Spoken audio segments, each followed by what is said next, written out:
안녕하세요. 반갑습니다. 이순복입니다. 더우시죠? 네. 좀 코로나가 좀 가라앉나 했는데 다시 또 기승을 부리네요. 코로나가 지기 전에 한번 이제 또 발악을 하는 것 아닌가 위로를 해봅니다. 코로나도 힘든데 날까지 더워서 매우 힘든 시간을 보내실 것이라고 생각이 들어요. 아무쪼록 시원하게 몸을 잘 관리하셔서 건강 유지하시기 바랍니다. 오늘은 명심보감 안분편입니다. 안분이라 한다면요, 편안할 안자에다 분수, 분자죠. 여기 나눌 분자인데, 이제 그 계급에 따라서 나눠지기도 하고, 부기에 따라서도 나누어지는데, 그 나눌 분을 또 다른 의미로 분수라는 말로 쓰입니다. 그래서 안분하면은 자기의 분수에 편안하게 생각하다. 욕심을 부리지 않고 자기의 신분이나 자기가 가진 것에 만족하여서 편안하게 느끼는 것을 안분이라고 합니다. 혹은 이제 편안히 분수를 지킨다. 뭐 이렇게도 쉽게 말하기도 합니다. 자신의 분수를 편히 여겨서 무리하게 욕심을 내지 말고 실하게, 야무지게 정신적인 삶을 유지한다. 이런 식의 안분편 되겠습니다. 편은 책편자예요. 내용 이제 보시면 아시겠지만 우리가 뭐 늘상 듣는 내용과 별 차이 없습니다. 그럼에도 불구하고 공부를 왜 하는가라고 볼 때요. 자기 자신을 성찰하기 위해서라고 생각하시면 좋습니다. 습이 되도록 하는 거죠. 뭐 우리가 뭐 지식으로 공부를 알아서 뭐 어디 가서 뭐 잘난 척할 것도 아니고요. 이렇게 자꾸 좋은 문장을 읽으면서 스스로로 돌아보면서 자신을 닦기 위해서죠. 한 문장씩 살펴보겠습니다. 여기서 이제 경행록은 모범이 되는 행동이라고 했어요. 모범이 되는 행동을 적은 기록에서 이르기를 그랬죠. 지족자 빈천영락 그랬습니다. 알지자죠. 요 알지자와 지혜지자가 있죠. 지혜지자는 원래는 뭐 지자 하나로 지식을 말하고 지혜를 말하고 다 그렇게 했는데요. 그때 와서 구별하기 위해서 책을 통해서 알게 되는 것은 요 알지, 지식을 뜻하는 지자고요. 지식의 끝은 지혜라고 했거든요. 지식이 많이 쌓임으로써 어느 순간에 이렇게 아르마리가 생겨서 지혜롭게 되는 것이죠. 지족자 하면은 족자는 이제 만족할 족자죠. 만족함을 아는 자. 만족함을 알아요. 그죠? 만족할 줄을 알아야 되겠죠. 사람의 욕심이라는 게 만족할 줄 안다는 게 쉽지 않죠. 제가 이 동영상을 하다 보니 이제 구독자가 이제 늘어나지 않습니까? 근데 저 같은 경우는 이제 누구랑 비교할 상대가 아닌데요. 정말 동영상만 올리기만 하면은 막 11,000 이렇게 찍는 사람들 있잖아요. 그런 사람들 얘기 들어보면요. 1000대였을 때는 제발 빨리 10,000좀 됐으면 10,000 되니까 아주 10만이 되기를 아주 고대를 하더라고요. 그러니까 저같이 아예 뭐 바라봤자 저기 한 사람들은 오히려 편한데 정말 99마리의 양을 가진 사람이 한 마리의 양을 욕심낸다고 그렇게 애를 태우면서 하더라고요. 어쨌든 저는 덕분에 구독자가 차분히 하루에 4~5명씩 올라가면서 이렇게 가고 있습니다. 지족자, 만족을 아는 자, 만족할 줄 아는 자는 빈천역락이에요. 가난할 빈, 천할 천. 여기서 빈자는요, 위에는 나눌 분이고 아래는 조개패자죠. 조개패는 돈을 상징한다 그랬죠. 돈을 나누게 되면 가난해지는 거죠. 요즘 젊은 커플들이 아무리 마음에 안 들어도 요즘은 이혼을 안 한다네요. 왜 이혼을 안 하는가 했더니요. 재산이 나눠지면은 상대적으로 편안하게 되기 때문에 이혼을 하지 않는다고 합니다. 그 다음에 요 천자는요. 조개패자에다가 옆에 창과를 2개 쌓아놨죠. 옛날에는 무기를 이렇게 착착착착 쌓아놓는데 마치 돈을 무기 쌓아놓듯이 이렇게 착착착착 쌓아놓은 것. 이것이 천한 것이라고 했습니다. 그러니까 요즘하고는 정말 세상이 반대되는 세상이에요. 지금은 뭐 돈이 착착착착 올라가는 걸 귀한 것으로 여기는데 옛날에는 이렇게 돈 쌓아놓는 것을 천하게 여겼습니다. 지족자, 만족을 아는 자, 만족할 줄 아는 자는 빈천역락이에요. 빈천함도 역시 즐겁다. 그렇죠? 욕심이 없으니까 내가 뭐 부자가 된들 얼마나 부자가 되겠습니까? 제가 구독자가 늘어난들 뭐 갑자기 제 동영상을 막 와르르 보겠습니까? 아니잖아요. 그러니까 그냥 뭐 만족하게 생각하니까 아무 문제가 없어요. 그런데 그걸 애를 태우면 아무리 많아도 마음이 즐겁지 않죠. 마찬가지로 가난하고 천한 것도 만족함을 알면 편안하죠, 마음이. 그래서 빈천 또한 또 역자죠. 역시 할 때 역자예요. 락자는 즐거울 락이라 그랬죠. 요 락자는 음악할 때 악도 되고요. 조자 할 때는 요자로 쓰이죠. 그래서 요산 요수 그러면 좋은 산 좋은 물 이렇게 된다 그랬습니다. 만족함을 아는 자는 빈천함도 역시 즐겁고 그냥 하루 세끼 밥만 먹으면 돼. 내 몸 누울 자리만 있으면 돼. 이렇게 되니까 마음이 즐거운 거예요. 근데 요즘 같이 이제 자본주의 세상에서 계속 이 모든 매스컴을 통해서 계속 살아 하지 않습니까? 끊임없이 인간의 욕망을 부추겨요. 지금 세상은 그런 세상이에요. 때문에 사람들이 엄청 시달리고 있습니다. 암암리에 시달려요. 특히 이 어린 친구들은요. 끊임없이 기계 문명에서 발생된 그런 물건들을 사라고 계속 부추김을 받아왔기 때문에 그걸 견디기가 굉장히 어렵습니다. 아주 여러 가지로 괴로워요. 그런 물건 때문에도 괴롭고요. 그리고 너무 이 성에 대한 노출이 심하기 때문에 이 젊은 애들이 정말 어렵고요. 정말 요즘 젊은 애들 좀 안 됐다는 생각이 듭니다. 그리고 이 경쟁도 저희 때와 또 다른 그런 경쟁 아닙니까? 만족함을 모르는 것이 또 인간의 장점이기도 하죠. 만족하지 못하는 그 욕망을 좋은 쪽, 공부하는 쪽이라든가 어떤 뭔가를 발전시키는 쪽에 몰두를 하면은 이게 굉장히 큰 장점인데 이것을 나쁜 쪽으로 쓴다면 정말 패닉 상태에 빠지게 되죠. 그러니까 정신병자가 많은 거예요. 사이코가 많아지는 겁니다. 그 다음에 부지족자. 앞문장과 반대의 문장이죠. 부지, 몰라. 그죠? 뭘 몰라요? 만족할 줄을 몰라. 도대체가 먹어도 배가 고파. 큰일 아닙니까? 마치도 아기처럼. 아기는 목구멍은 하늘만치 좁고 배는 수미산만치 큰 귀신 아닙니까? 그 아기처럼 먹어도 배고픈 것처럼 끊임없이 새로운 물건을 또 사고 해도 사다 놓고 잠깐 좋아 하면은 벌써 또 새로운 것이 나왔다고 신상품 나왔다고 또 뜨지 않습니까? 그러니까 이 욕망 조절을 할 줄 모르는 젊은 애들은 아주 괴로워요, 사는 게. 인생 사는 것 자체가 어렵죠. 만족하는 걸 배우지 못했어요. 지금 자본주의 세상은요, 만족함을 가리키지 않습니다. 끊임없이 만족하지 못하게 만들어요. 그래서 이 부지족자가 되는 거죠. 이런 사람들은 부귀 아무리 많이 가지고 있고 아무리 높은 자리에 앉아도 역시 우울해요. 근심이에요. 왜? 더 많이 가져야 되고 더 빨리 해야 되고 더 높이 앉아야 되기 때문에 어디 자리에 앉은들 편하지가 않죠. 이것이 요즘 현대인의 고통입니다. 그러니까 동양 사상에서는 욕심을 버려라 라고 했지만 이 현대에는 계속 끊임없이 그 욕심을 부추기기 때문에 어렵죠. 전체 해보겠습니다. 지족자 빈천영락 족함을 아는 자는 가난하거나 천하거나 역시 즐거운데 부지족자 만족함을 모르는 자는 부귀해도 역시 근심한다는 내용이죠. 부귀 부자는요 면자 집을 의미하죠. 그 다음에 그 집 안에 있는 것은 술 담은 항아리예요. 옛날에는 이 항아리가 지금으로 말하면 신상품이었어요. 도자기를 집안에다 가지고 있는 것은 굉장히 부자들만이 가지고 있는 때에 이 한자가 만들어졌기 때문에 이 부자는 집 면자에다가 항아리 복자 혹은 항아리 부라고도 합니다. 요것이고요. 이 정도로 하겠습니다. 그 다음 문장 보셔요. 남상, 도상신, 망동, 반치화 그랬습니다.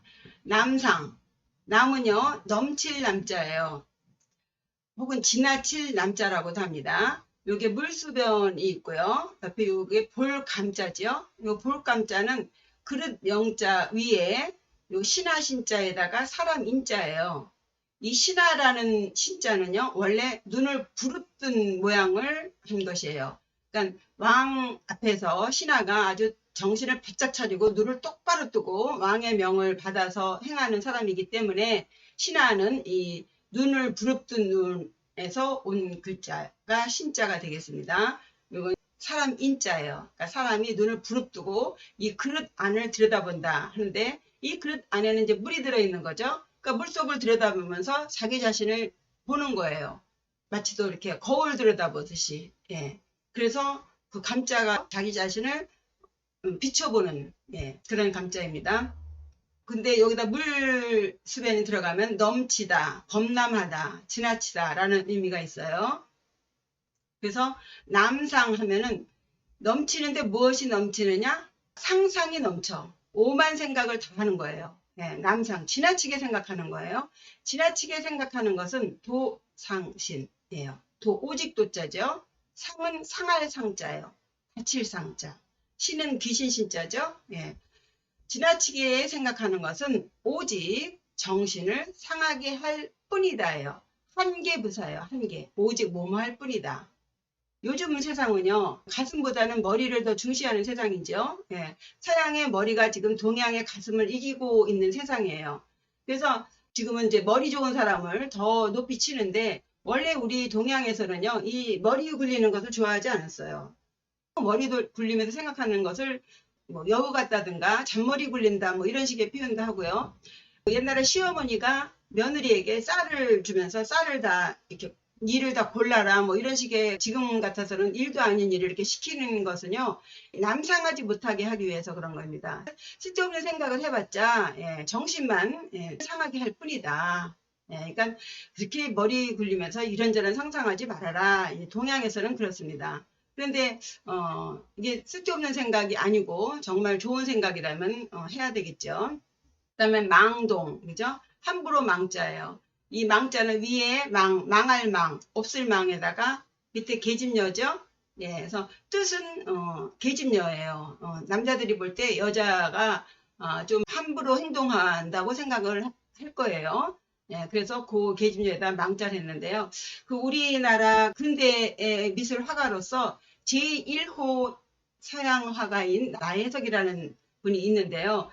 그분이 1930년대 일제강점기 때에 굉장히 스캔들을 일으켜서 결국은 길가에서 행력병자로 사망하게 된 그런 불행한 운명의 예술가인데요.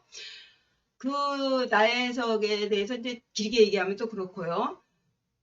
여자가요, 아무리 머리가 똑똑해도요, 머리 나쁜 남자를 못 이깁니다. 왜냐하면요, 여자는요, 아무리 머리가 뛰어나도 생각은 뛰어난 머리로 다 했다 할지라도 결정은요, 가슴으로 해요.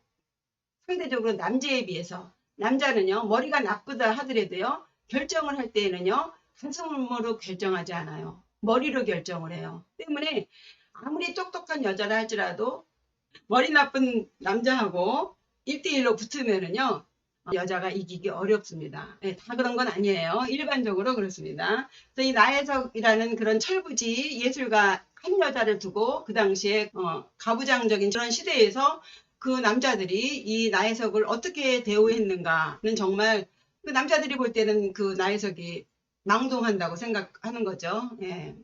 철이 없는, 너무나 순진한 그런 남자들의 그 세계 속에서 볼 때는 너무나 철이 없는 여자의 행동이었죠. 그런 거에서 망동에 계집여자가 들어가요. 남자들의 이성으로 볼 때 여자들의 감성은 망동이거든요. 함부로 하는 거예요. 그 남자들의 이성적인 계산에 여자들의 그 감성 부분이 망동인 거예요.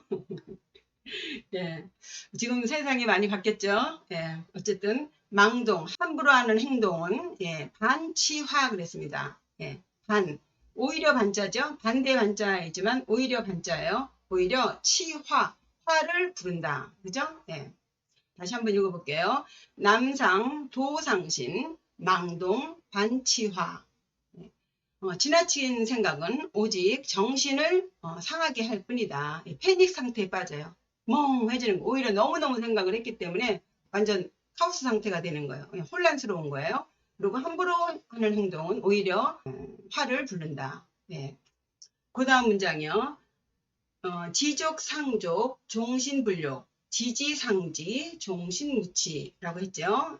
지족, 족할 줄을 알면 상족, 항상 상자죠. 항상 좋게. 그렇죠? 예. 만족할 줄 아니까 뭐 마냥 좋죠. 그죠? 근데 만족할 줄 모르면 어떻게 돼요? 예. 항상 부글부글 끓는 거예요. 지족, 족함을 알고 항상 만족하면 종신토록 평생 몸이 끝나다. 종자죠. 옛날에 우리 한국 영화 보다가 끝나면요. 종자를 딱 쓰죠. 끝났다고. 예. 지금은 뭐 the end 하나요? 프랑스 영화 같은 경우는 fin 그러죠. fin에 끝난다. 종자, 예. 몸이 끝난다. 그러니까 죽을 때까지. 예. 평생토록 불욕, 욕을 보지 않아. 만족을 하니까, 예. 뭐 만족하지 않으면 달려들어서 누군가와 시비를 붙게 되고 한다면 욕을 보겠지만, 만족하니까 뭐 시비 붙을 일이 없겠죠. 그러니까 욕 볼 일도 없어요. 예. 지지상지, 정신무치. 멈출 줄을 알고 항상 때에 맞게 멈춰. 예. 멈출 줄을 알아야죠. 그죠? 물러날 줄 아는 그대 뒷모습이 정말 아름답다. 뭐 이런 식의 요즘 사람들 하는 말 있죠. 그래서 멈출 줄을 알고 항상 멈추면 평생토록 부러움이 없다. 그죠? 근데 요즘 사람들은 이 돈을 벌어야 한다는 그 대명제 앞에서 다 인정하는 것 같아요. 그러니까 넘치라는 개념이 없어요. 10여 년 전만 해도 염치라는 단어들이 많이 있어요. 요즘은 정말 사라져가는 단어 중에 하나인 것 같아요.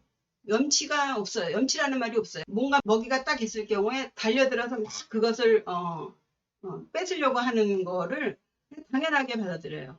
어르신들 세대만 해도 그거는 염치 없는 짓이라고 했는데 요즘은 젊은 애들은 그걸 경쟁 시대에서 당연한 것으로 여기는 것 같아요. 그 개들이요. 멍멍 개들 있죠. 멍멍 개들이 그냥 이렇게 지내요. 지내다가 거기에 닭고기 하나를 딱 던져주니까 와, 어마하게 싸우더라고요. 무슨 말씀 드리는지 알겠죠? 이 먹이 앞에서 그렇게 싸우고 달려드는 것은요. 짐승에 가까운 것이라고 생각하시면 돼요. 그것을 안 하는 것이 염치를 아는 사람이에요. 그래서 옛날에는요. 저는 몰랐어요. 옛날에 이제 저 무대미술 디자인 할 때요. 리셉션 같은 것도 하고 이제 끝나면 이제 파티를 해요. 그러면은 애들이 작업하느라고 배도 고프고 그 당시에 뷔페는 별로 흔하지 않았거든요. 피나래 같은 거 할 때는 무슨 좀 높은 분들도 오기 때문에 아주 굉장히 잘 차립니다. 그러면 애들이 높은 분 보이나요? 배가 고프니까 막 먹어요. 그러면 제 선생님이 저거 봐라 저거 봐라 그랬어요. 근데 저는 그때는 이해를 못했어요. 선생님은 참 제자들을 이해를 못하시는 것 같다는 생각을 했는데 제가 나이 들어서 보니까 이 먹는다는 것은요. 먹는 것, 자는 것 이것은 인간이 가지고 있는 것이지만 이건 정말 짐승성에 가까운 것이기 때문에 품위를 찾고 인격을 찾던 그런 세상에서는요. 남에게 먹는 모습을 보인다든가 잠자는 모습을 보인다든가 이런 것은 가능한 한 1초 내로 없었다는 것이 맞습니다.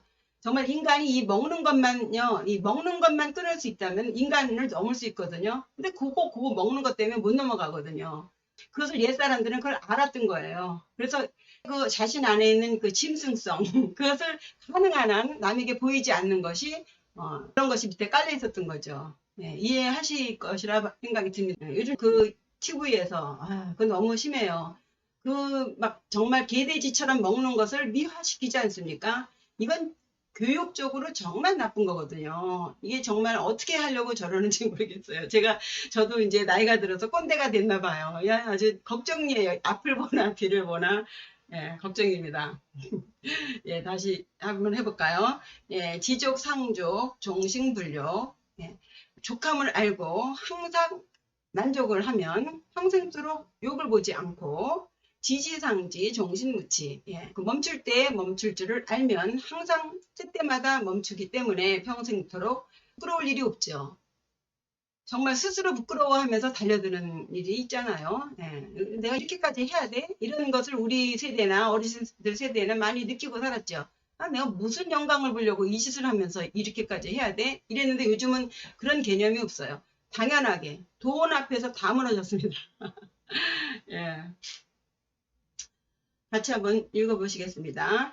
지족자, 빈천역락, 부지족자, 부기역우.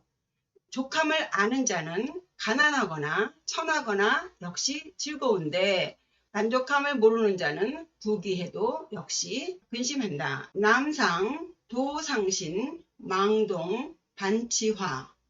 지나치게 생각하는 것은 오직 정신을 상하게 할 뿐이고 함부로 하는 행동은 오히려 화를 부른다. 지족상족, 종신불욕, 지지상지, 종신무치입니다. 족함을 알고 항상 만족하면 종신토록 욕을 보지 않아. 멈출 줄을 알고 항상 멈추면 평생토록 부러움이 없다. 그죠? 아무쪼록 건강하시고요. 또 뵙겠습니다. 네, 안녕히 계세요. 감사합니다.